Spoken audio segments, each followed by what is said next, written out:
پیارے بھائیوں اور بہنوں، امید کرتا ہوں آپ جہاں بھی ہوں گے اللہ تعالیٰ کے فضل و کرم سے خیر و عافیت سے ہوں گے۔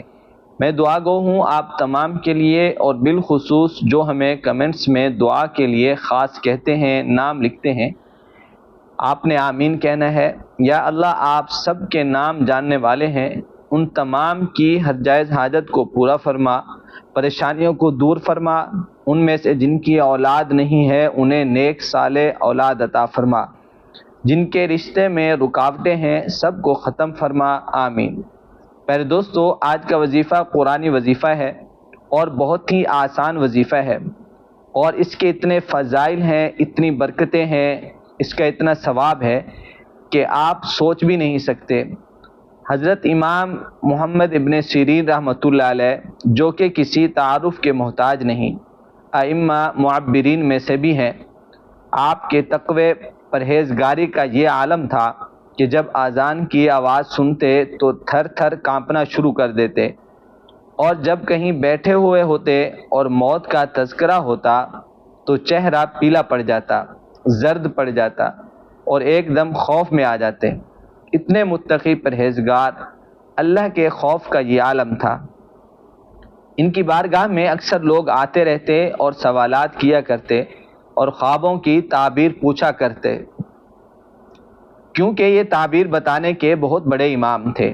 ایک شخص آیا، اس نے کہا، یا ابن سیرین، میرے ہاں بے اولادی ہے، آپ دعا کیجئے، کوئی وظیفہ بتائیے۔ فرمایا کہ استغفار کر۔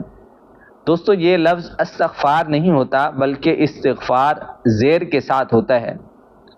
تو پھر ایک دوسرا شخص آیا، کہا، یا ابن سیرین، میرا روزگار نہیں ہے، کوئی وظیفہ بتائیں۔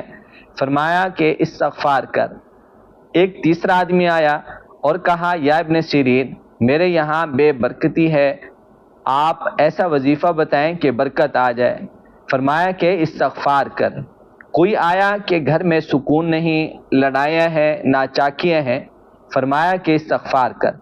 ایک شخص آیا کہ کوئی وظیفہ بتائیے، اولاد نافرمان ہے۔ فرمایا استغفار کر۔ اسی طرح لوگ آتے رہے اور اپنے اپنے مسائل عرض کرتے رہے، سناتے رہے، سوالات کرتے رہے۔ ایک شخص ایسا آیا، کہا، حضور دعا فرمائیں کہ بارش ہو جائے، کوئی وظیفہ بتائیں کہ ہم کریں اور بارش ہو جائے۔ کہا، قحط سالی ہے، مشکلات ہیں۔ فرمایا کہ استغفار کر۔ ایک نے کہا، میری کھیتی اچھی نہیں ہے۔ فرمایا کہ استغفار کر۔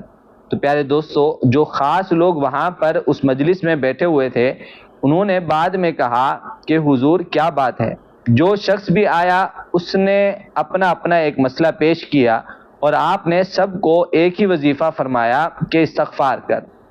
اور یہ واقعہ اور ائمہ سے بھی منسوب ہے، اور امام محمد ابن سیرین رحمۃ اللہ علیہ سے بھی منسوب ہے۔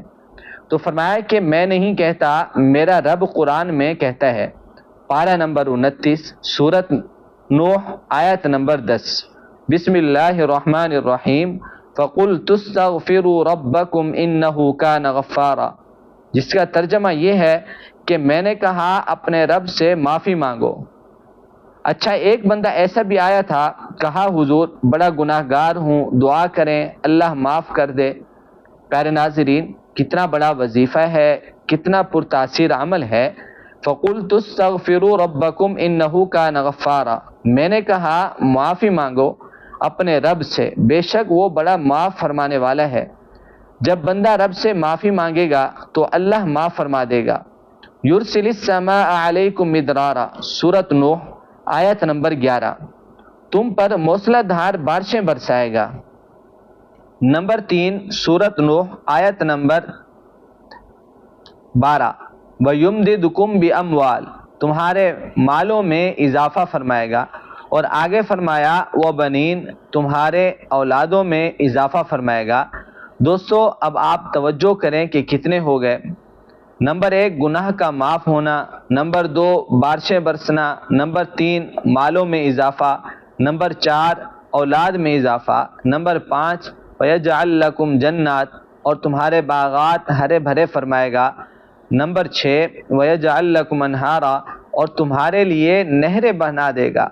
تو ناظرین، آپ دیکھیں کہ ایک وظیفے سے 6 فائدے مل رہے ہیں: گناہ معاف، قحط سالی ختم، بارشیں ہوں گی، مال میں اضافہ، اولاد میں اضافہ، باغات ہرے بھرے اور نہریں بنائے گا، تو آپ کم از کم ایک تسبیح 100 مرتبہ روزانہ معمول بنا لیں استغفار کی۔ جو بھی مسائل ہوں بس استغفار کو لازمی کر لیں، اپنے اوپر پڑھنا بہت ہی آسان ہے۔ استغفر اللہ و اتوب الیہ، استغفر اللہ و اتوب الیہ، یا پھر آپ یوں بھی پڑھ سکتے ہیں استغفر اللہ ربی من کل ذنب و اتوب الیہ، استغفر اللہ ربی من کل ذنب و اتوب الیہ، میں معافی مانگتا ہوں اپنے رب سے ہر گناہ سے اور میں توبہ کرتا ہوں اس سے۔ اللہ سے دعا ہے اللہ ہمیں عمل کرنے کی توفیق عطا فرمائے، اللہ ہم سب کا حامی و ناصر ہو۔ السلام علیکم ورحمۃ اللہ وبرکاتہ۔